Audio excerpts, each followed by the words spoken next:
Assalamualaikum warahmatullahi wabarakatuh. Kumpulan kami akan membentangkan tajuk Kesatuan Sekerja di Malaysia. Saya Nuraini Nabila binti Mat Kardi bernombor matrik 19BI01061. Sebelum itu, kita akan melihat kepada pengenalan. Menurut Akta Kesatuan Sekerja 1959, Kesatuan Sekerja atau kesatuan didefinisikan sebagai apa-apa pertubuhan atau gabungan orang-orang kerja atau majikan-majikan.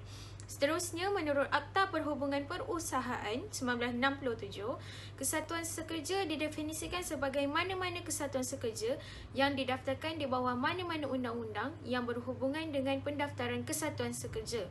Kesatuan sekerja dijadikan sebagai pengantara antara majikan dan juga pekerja dalam menyelesaikan konflik ataupun isu yang berkaitan dengan pekerjaan. Seterusnya, sejarah Kesatuan Sekerja di Malaysia. Enakmen Kesatuan Sekerja 1940 telah dilaksanakan dan dikuatkuasakan ke seluruh tanah Melayu pada tahun 1947, di mana enakmen ini mewajibkan bahawa setiap kesatuan sekerja perlu berdaftar dengan pendaftar kesatuan sekerja. Setelah Jepun menyerahkanlah kepada pihak British pada September 1945, wujud pula General Labour di mana ia telah dikuasai oleh Parti Komunis dan telah menubuhkan beberapa cawangan di setiap negeri termasuk di negeri-negeri selat iaitu di Pulau Pinang, Melaka, Singapura dan Labuan pada Februari 1946. Enakmen Kesatuan Sekerja 1940 pada asalnya dikanunkan khas untuk negeri-negeri Melayu bersekutu. Kemudian telah diperluaskan penggunaan dan pemakaiannya di negeri-negeri Melayu tidak bersekutu iaitu di Perlis, Kedah, Kelantan, Johor dan juga Terengganu.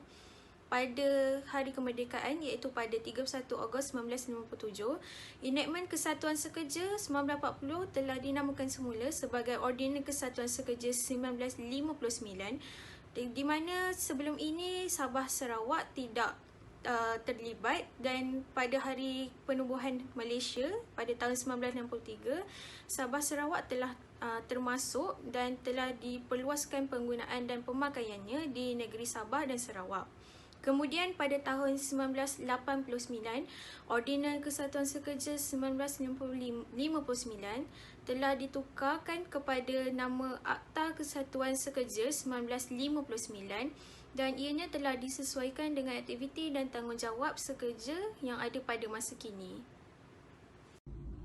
Saya Farah Izzati binti Ismail, nombor matrik 19 BI01065. Seterusnya kita pergi kepada takrif perundangan Kesatuan Sekerja. Kesatuan sekerja dapat kita diklasifikasikan kepada dua jenis kesatuan sekerja, iaitu kesatuan sekerja di sektor awam dan juga kesatuan sekerja di sektor swasta.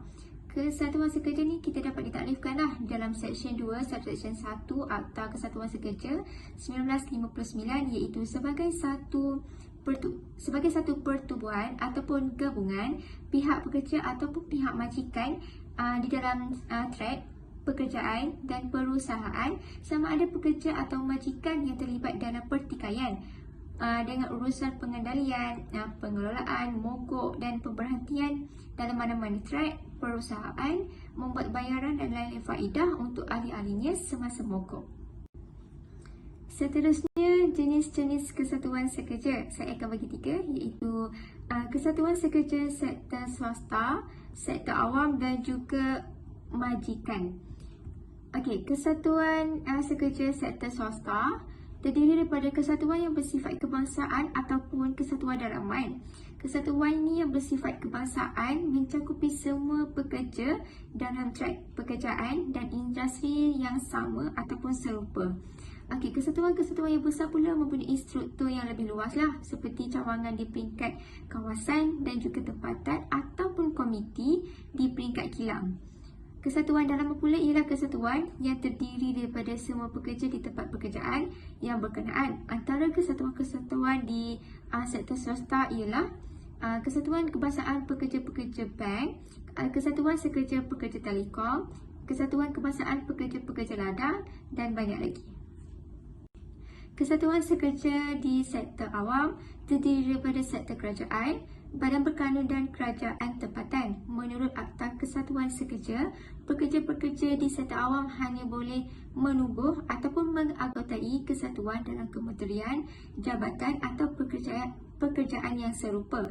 Antara kesatuan-kesatuan di sektor awam yang ramai keanggotaannya ialah Kesatuan Profesional Perguruan Kebangsaan ataupun dipanggil sebagai KPPK dan Kesatuan Jururawat Malaya. Di negara ini, kesatuan sekerja telah memainkan peranan yang agak penting ataupun peranan yang besarlah dengan agak berkesan dalam membela nasib pekerja-pekerja. Seterusnya, Kesatuan Sekerja Sektor Majikan yang dikenali sebagai peraturan. Akta memberi hak yang sama kepada majikan untuk menubuhkan dan juga menganggotai kesatuan majikan. Tetapi kesatuan majikan tidak boleh menganggotai kesatuan sekerja-pekerja dan juga begitulah sebaliknya. Peraturan penubuhan dan keanggotaan kesatuan adalah sama. Kedua-dua kesatuan ini adalah terpisah mengikut Seksyen 2 Akta Perhubungan Perusahaan. Contoh kesatuan majikan ialah Persatuan Pengeluar Perladangan Tanah Melayu di bidang industri dan juga Persatuan Bank-Bank Perdagangan Tanah Melayu dalam industri perbankan. Seperti Kesatuan Sekerja-Pekerja, Kesatuan Sekerja Majikan juga mempunyai objektif yang tersendiri. Antaranya ialah mewakili ahli-ahli dalam mana-mana pertikaian perdagangan antara seseorang ahli dengan kesatuan sekerja-pekerja yang lain. Assalamualaikum, nama diberi Nur Alia Syuhaida binti Zabidi, memegang nombor matrik 19 BI 01076. Seterusnya, kita akan masuk pula kepada peranan kesatuan sekerja. Pertama adalah peranan dalam menangani isu pekerja wanita. Kesatuan sekerja perlulah melihat kepentingan peranan wanita dalam pergerakan kesatuan sekerja. Wanita masih lagi kurang dalam jawatan kepimpinan dan kurang dibenarkan mengambil bahagian dalam membuat sebarang keputusan, terutamanya di peringkat atasan.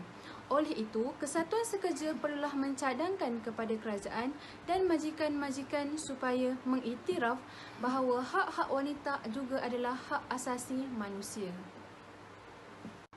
Peranan yang kedua adalah penetapan gaji minimum dan maksimum. Terdapat perbezaan yang ketara di antara gaji terendah dalam sektor awam maupun dalam sektor swasta, meskipun jenis pekerjaan dan deskripsi tugas hampir sama. Kesatuan sekerja boleh berperanan menangani masalah ini dengan meminta kerajaan untuk menetapkan gaji minimum yang melebihi daripada 650 kerana pendapatan yang kurang daripada itu tidak memungkinkan pekerja di bandar untuk menikmati kehidupan yang selesa berikutan dengan peningkatan kos sara hidup yang semakin tinggi. Setakat ini, belum ada lagi cadangan daripada pihak kesatuan sekerja bagi mengenakan gaji maksimum kepada pihak-pihak pengurusan. Selain itu, kesatuan pekerja berperanan dalam menangani kegawatan ekonomi. Kesatuan sekerja boleh membantu kerajaan menangani krisis ekonomi yang melanda negara dengan menyertai jawatan kuasa bertindak NGO yang mempertahankan kedaulatan ekonomi negara dengan meneruskan kempen yang digelar belanja berhemah Kita Selamat. Cara lain, kesatuan sekerja boleh mengadakan sendiri kempen-kempen bagi menyedarkan ahli-ahlinya mengenai kekuatan ekonomi dan mendorong mereka membeli barangan yang perlu sahaja selain meningkatkan amalan membeli barang tempatan dan menjimatkan tenaga seperti elektrik, petrol dan air. Sekarang, kita akan masuk pula kepada faktor-faktor yang mempengaruhi keahlian kesatuan pekerja. Faktor motif ekonomi merupakan salah satu faktor utama yang mempengaruhi keahlian kesatuan pekerja. Hal ini kerana mereka dapat menambah baik situasi ekonomi mereka, khususnya dalam meningkatkan pendapatan pekerjaan mereka. Apabila pekerja menyertai kesatuan sekerja, pekerja juga dapat meningkatkan kekuatan perundingan di mana pekerja mempunyai kuasa apabila bergabung dan berkuasa berundi dengan majikan berkaitan syarat-syarat pekerjaan yang lebih baik seperti upah dan faedah-faedah yang akan diperoleh. Contohnya, tuntutan kenaikan gaji oleh Kongres Kesatuan Pekerja-Pekerja dalam perkhidmatan awam yang telah menyebabkan kerajaan bersetuju untuk menaikkan kadar gaji baru kepada kaki tangan kerajaan seluruh negara.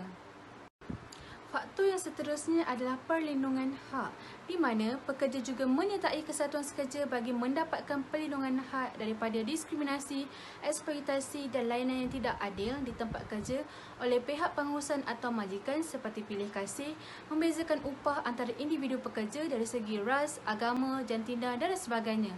Contohnya, kes yang berlaku di Sea Firebrick di mana pembayaran gaji yang berlainan berdasarkan jantina untuk jumlah kerja yang sama. Keadaan ini jelas menunjukkan layanan yang tidak adil berdasarkan jantina terhadap pekerjanya. Bagi mengelakkan masalah ini berlaku, pekerja telah menyertai kesatuan untuk mendapatkan perlindungan hak. Selain itu, sifat kontak organisasi berkenaan merupakan faktor yang mempengaruhi keahlian kesatuan sekerja. Kesatuan sekerja bertanggungjawab sebagai wakil pekerja untuk menyuarakan suara rintihan pekerja dalam aspek persekitaran di tempat mereka bekerja. Pekerja menyertai kesatuan sekerja juga disebabkan oleh sifat konteks di sebuah organisasi di mana mereka cuba untuk meringankan beban pekerja dalam organisasi tersebut.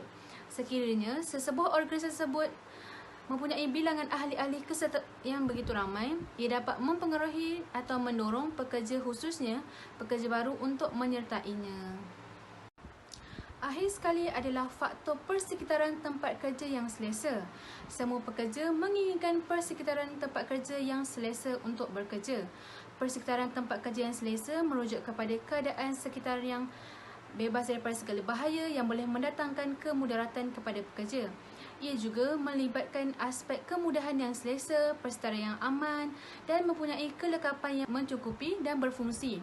Kegagalan dalam menyediakan persekitaran yang kondusif dan selesa menyebabkan mereka menyertai kesatuan sekerja bagi menyelesaikan masalah kemudahan tersebut dan seterusnya memberikan jaminan tempat kerja yang selesa bagi mereka.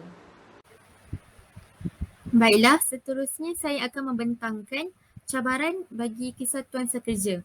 Nama saya Nurul Anissa binti Muhammad Azmi, bernombor matrik 19PI01069. Okey, yang pertama sekali adalah kegawatan ekonomi. Apabila berlakunya kegawatan ekonomi di negara kita, maka ia akan mengakibatkan ahli kesatuan sekerja berkurangan. Keadaan yang berlaku ini adalah disebabkan pihak majikan terpaksa membuang pekerja-pekerja di dalam sesebuah syarikat terbabit bagi mengurangkan kos penampungan untuk pengeluaran syarikat.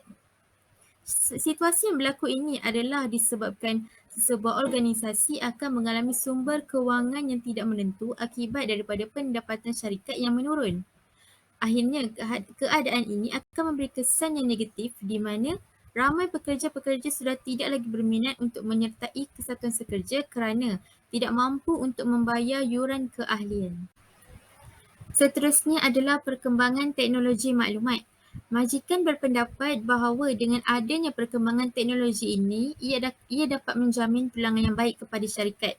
Namun demikian, dalam perkembangan teknologi maklumat ini juga sedikit sebanyak memberi kesan yang negatif kepada kesatuan sekerja dan juga ahli-ahlinya. Situasi ini kita dapat lihat apabila berlakunya perkembangan teknologi yang begitu pesat, majikan telah membawa masuk teknologi perkomputeran, mesin-mesin, robot dan juga banyak lagi. Kesan yang timbul pada masa ini kepada kesatuan sekerja dan juga ahli-ahlinya adalah kebanyakan majikan ingin mengurangkan bilangan pekerja disebabkan majikan berpendapat bahawa dengan menggunakan peralatan teknologi maklumat ini juga lebih memberi keuntungan kepada syarikatnya kerana beliau tidak perlu lagi untuk mengeluarkan kos perbelanjaan yang banyak.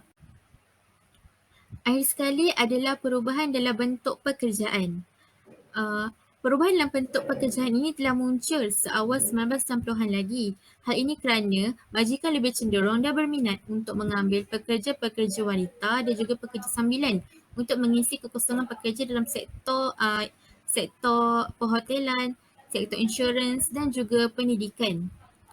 Majikan berpendapat bahawa dengan cara mengambil pekerja wanita, mereka kurang berminat untuk menyertai kesatuan sekerja dalam syarikat terbabit kerana kebiasaannya mereka tidak bekerja bekerja tetap atau sepanjang waktu dalam sebuah syarikat.